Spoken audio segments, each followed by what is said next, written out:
కర్తవ్య పదిలో ఉప్పొంగిన దేశభక్తి అంబరాన్నంటిన మరి గణతంత్ర వేడుకలు రాష్ట్ర పతాక ఆవిష్కరణ అమరవీరుకు మోదీ నివాళి దేశవ్యాప్తంగా 77వ గణతంత్ర దినోత్సవ వేడుకలు అంబరాన్నంటాయి. ఢిల్లీలోని కర్తవ్య పదిలో జరిగిన పరేడ్లో భారత్ తన రక్షణ సామర్థ్యాన్ని ప్రపంచం ముందు ప్రదర్శించింది. రాష్ట్రపతి ద్రౌపది ముర్ము జాతీయ జెండాను ఆవిష్కరించారు. సైనిక బలగాల నుంచి గౌరవవందనం స్వీకరించారు. ఇండోనేషియా అధ్యక్షుడు ప్రభోవో సుబియాంతో ముఖ్య అతిథిగా హాజరయ్యారు. త్రివిధ దళాలు సంయుక్తంగా ఒక శకటాన్ని తీసుకురావడం ఈసారి ప్రత్యేకత. వేడుకల్లో ప్రధాని నరేంద్ర మోడీ, ఉపరాష్ట్రపతి జగదీప్ ధన్ఖడ్, కేంద్ర మంత్రులు తదితరులు ఈ కార్యక్రమంలో పాల్గొన్నట్లుగా కూడా ప్రచురించడం అయితే జరిగింది. ఇంకా ఎంతో ప్రతిష్టాత్మకంగా మనకు తెలుసు 77వ గణతంత్ర దినోత్సవ వేడుకలు దేశవ్యాప్తంగా సంబరాలు అయితే నిన్న అంబరాన్నంటాయి. మరి 100% మరి మన గణతంత్ర దినోత్సవ వేడుకలు చాలా బలీయంగా మేము ఎంత బలీయంగా ఉన్నాం అనే విషయం కూడా మరి ప్రపంచ దేశాల ముందు మరి చెప్పేటందుకు శకటాల యొక్క ప్రదర్శన కూడా మరి జరిగింది. మరి రాష్ట్రపతి ద్రౌపది ముర్ము జాతీయ జెండానైతే మరి ఆవిష్కరించడం అయితే జరిగిందని కూడా ప్రచురించడం అయితే జరిగింది. ఇక హార్వర్డ్ కెనడీ స్కూల్లో స్టూడెంట్గా సీఎం రేవంత్ రెడ్డి, రాష్ట్ర ముఖ్యమంత్రి రేవంత్ రెడ్డి అమెరికా పర్యటనలో భాగంగా ప్రతిష్టాత్మకమైన హార్వర్డ్ కెనడీ స్కూల్లో తన ఎగ్జిక్యూటివ్ ప్రోగ్రామ్ను ఉత్సాహంగా ప్రారంభించారు. రాష్ట్ర పాలనలో ఆధునిక దృక్పథాన్ని అలవర్చుకునే దిశగా ఆయన ఈ శిక్షణలో పాల్గొన్నారు. Leadership in the 21st century కోర్సులో సీఎం పాల్గొన్నారు. ఉదయం 7 గంటల నుంచే తరగతులు ప్రారంభమయ్యాయి. సాయంత్రం 6 గంటల వరకు అవి కొనసాగుతాయని కూడా ప్రచురించారు. మనందరికీ తెలుసు సీఎం రేవంత్ రెడ్డి విదేశీ పర్యటనలో ఉన్నారు. ఇక 400 కోట్లతో తీసుకురావాల్సిన కంటైనర్ దోపిడీ, గోవా కర్ణాటక సరిహద్దుల్లో సంచలనం. స్పందించిన కర్ణాటక హోంమంత్రి 400 కోట్లతో తరలిస్తున్న కంటైనర్ దొంగిలించినట్టు మహారాష్ట్ర పోలీసులు తెలిపారని కర్ణాటక హోంమంత్రి జి పరమేశ్వరరావు పేర్కొన్నారు. కర్ణాటక సరిహద్దుల్లోని చెర్లకొండ మార్గంలో 400 కోట్లతో తరలిస్తున్న కంటైనర్ను దోపిడీ దొంగలు దారి మరలించిన వ్యవహారంపై ఆయన స్పందించారు. బాధితులు కర్ణాటక పోలీసులకు ఫిర్యాదు చేస్తే దర్యాప్తు చేయడానికి సిద్ధమని, ఈ ఘటనలో వాస్తవాలు బయటకు వస్తాయని కూడా ప్రచురించారు. సినిమా తరహాలో దీన్ని మనం చూస్తున్నాం. ఈ రోజున మరి డబ్బుల కంటైనర్ ఎక్కడికి వెళ్ళింది అన్న దానిపై ఒక చర్చ అయితే జరగబోతుంది.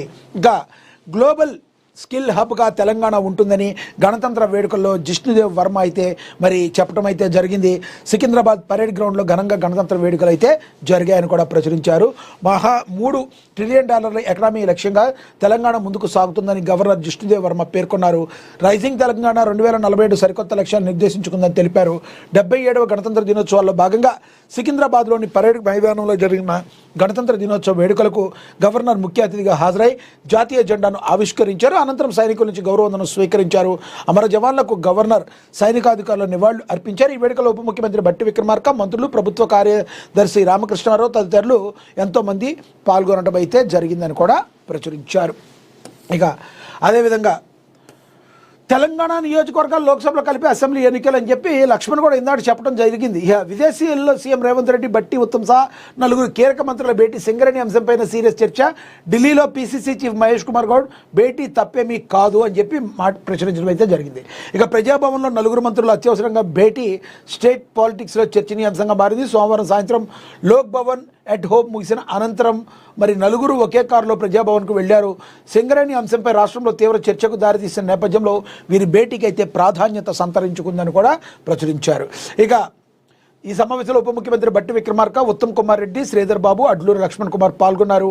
నైనీ కోల్డ్ టెండర్స్పై గవర్నర్ను కలిసేందుకు బీఆర్ఎస్ నేతలు సిద్ధమయ్యారు. ఈ నేపథ్యంలో 4 మంత్రులు అత్యవసరంగా సమావేశం కావడం హాట్ టాపిక్గా మారింది. ముఖ్యమంత్రి రేవంత్ రెడ్డి ప్రస్తుతం విదేశీ పర్యటనలో ఉన్నారు.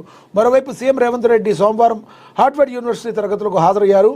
మంత్రుల భేటీ తప్పేమీ కాదని కూడా మరి మాట్లాడుతున్నారు. రాష్ట్రంలో జరుగుతున్న పరిణామాలపై సీఎం రేవంత్ రెడ్డి విదేశాల నుంచి వచ్చిన తర్వాత హైకమాండ్తో చర్చిస్తామని తెలంగాణ పీసీసీ అధ్యక్షుడు మహేష్ కుమార్ గౌడ్ అయితే తెలిపారు. ఇక ఢిల్లీలో పీసీసీ అధ్యక్షులతో సోమవారం కాంగ్రెస్ పార్టీ ప్రధాన కార్యదర్శి కేసీ వేణుగోపాల్ భేటీ అయ్యారు. ఈ సమావేశం అనంతరం మహేష్ కుమార్ గౌడ్ మీడియాతో మాట్లాడారు. సీఎం విదేశాల్లో ఉన్నప్పుడు మరి పరిపాలన అంశం విషయంలో మంత్రులు సమావేశం జరిపితే తప్పేమీ లేదన్నారు. డిప్యూటీ సీఎం బట్టి రాష్ట్రంలో పరిపాలన విషయంలోనూ సమావేశం జరిపారని అనుకుంటామని చెప్పారు. బీఆర్ఎస్ తీరుపై మహేష్ కుమార్ మండిపడ్డారు. గత 10 ఏళ్ల బీఆర్ఎస్ పాలనలో జరిగిన అవకతవకలపై విచారణ జరపాలని, ఫోన్ ట్యాపింగ్ కేసుల సంబంధం ఉన్న వారందరికీ నోటీస్ ఇవ్వాల్సిందేనని, ఈ కేసులో పరిపూర్ణమైన దర్యాప్తు జరగాలని చెప్పారు. ఇక కాంగ్రెస్లోకి కవిత వస్తారన్న ప్రస్తావన వచ్చినప్పుడు ఆమె తమ పార్టీకి అవసరం లేదని చెప్పారు. ఇప్పుడు కూడా అదే మాట చెప్తున్నారన్నారు. హరీష్ రావు, కేటీఆర్ వారి హయాంలో కొద్దిమందికి లబ్ధి చేకూర్చే విధంగా కాంట్రాక్టులు ఇచ్చారని ఆరోపించారు. ఈ విషయాన్ని కవిత స్వయంగా తెలిపిందని మహేష్ కుమార్ గౌడ్ స్పష్టం చేశారని కూడా ప్రచురించారు. ఇక మనకు తెలుసు, మరి ఎవరైతే సంతోష్ రావు ఉన్నారో ఆయన కూడా ఈరోజు సిట్ విచారించనుంది ఈ ఫోన్ ట్యాపింగ్ విషయంలో. ఎవరైతే మరి ఫోన్ ట్యాపింగ్లో తప్పులు చేసిన వాళ్ళు ఉన్నారో వాళ్ళందరికీ శిక్ష పడాల్సిందే. దానిలో భాగంగా మరి విచారణకి ఎవరెవరికైతే నోటీసులు ఇచ్చారో వాళ్ళందరినీ కూడా హాజరు కావాల్సిందేనని అయితే చెప్పడం అయితే జరిగింది. ఇక సీఎం రేవంత్ రెడ్డి విదేశాల్లో ఉన్నారు. వచ్చిన తర్వాత దీనిపై ఒక స్పష్టతమైన మరి కొంత క్లారిటీ వచ్చే అవకాశం ఉంది. డిప్యూటీ సీఎం బట్టి రాష్ట్రంలో పరిపాలన విషయంలో సమావేశం జరిపారని అనుకుంటున్నానని చెప్పారు. బీఆర్ఎస్ తీరుపై మరి మహేష్ కుమార్ మండిపట్టాన్ని కూడా మనం అయితే గమనించవచ్చు. ఇక అదేవిధంగా ఫుట్బాల్ మైదానంలో నరమేధం. మెక్సికో ఫుట్బాల్ గ్రౌండ్లో గన్మెన్ల దాడి, కాల్పుల్లో 11 మంది మృతి, 12 మంది గాయాలు. మెక్సికోలో మరోసారి తుపాకులు గర్జించాయి. ఓ ఫుట్బాల్ మ్యాచ్ ముగిసిన వెంటనే సాయుధులైన దుండగులు జరిపిన కాల్లో 11 మంది ప్రాణాలు కోల్పోగా మరో 12 మంది గాయపడ్డారు. దేశం మధ్య ప్రాంతంలోని గ్వానాజువాటా రాష్ట్రంలో సలమాంకా నగరంలో ఈ ఆదివారం ఈ దారుణమైన ఘటన అయితే చోటు చేసుకుంది. మరి దీన్ని మరి అందరం కూడా ముక్తకంఠంతో ఖండించాలి. ప్రపంచవ్యాప్తంగా ఇలాంటివి నరమేధం జరగడం అనేది చాలా బాధాకరం, దౌర్భాగ్యం. నేడు గవర్నర్ కలవనున్నారు కేటీఆర్ బృందం. సింగరేణి టెండర్లో కుంభకోణం జరిగిందని బీఆర్ఎస్ ఆరోపణ చేస్తుంది. బీఆర్ఎస్ అయితే మరి తెలంగాణ రాష్ట్ర గవర్నర్ని విష్ణు వర్మను బీఆర్ఎస్ వర్కింగ్ ప్రెసిడెంట్ కేటీఆర్ నేతృత్వం ప్రతినిధి బృందం మంగళవారం కలవనుంది. సింగరేణి వ్యవహారంపై వారు గవర్నర్కు సమగ్ర వివరాలు అందజేయనున్నారు. సింగరేణిలో భారీ కుంభకోణం జరిగిందని, ఇందులో ముఖ్యమంత్రి రేవంత్ రెడ్డి, ఉప ముఖ్యమంత్రి మల్లుబట్టి విక్రమార్క, ఇతర మంత్రుల పాత్ర ఉందని ఆరోపిస్తున్నారు. సాక్ష్యాధారాలతో కూడిన నివేదికను గవర్నర్కు సమర్పించనున్నారు. సింగరేణి క్యాలరీస్ కంపెనీ లిమిటెడ్ టెండర్ల ప్రక్రియలో భారీ కుంభకోణం జరిగిందని బీఆర్ఎస్ అయితే ఆరోపిస్తుంది. ముఖ్యమంత్రి రేవంత్ రెడ్డి బంధువు సుర్జన్ రెడ్డికి లబ్ధి చేకూర్చేలా సింగరేణి టెండర్ నిబంధనలు మార్చిందని కేటీఆర్ ఆరోపిస్తున్నారు. సుమారుగా 6,000 కోట్ల విలువైన టెండర్ల అవకతవకలు జరిగాయని బీఆర్ఎస్ ఆరోపిస్తుంది. సింగరేణి టెండర్ల ప్రక్రియపై సిట్టింగ్ జడ్జితో లేదా హైకోర్టు న్యాయమూర్తితో లేదా సిబిఐతో పూర్తిస్థాయి విచారణ జరపాలని మరి బీఆర్ఎస్ అయితే డిమాండ్ చేస్తుంది. మరి చూడాలి గవర్నర్ ఏ నిర్ణయం తీసుకోబోతారు, తర్వాత ఏం జరుగుతుంది అనేది.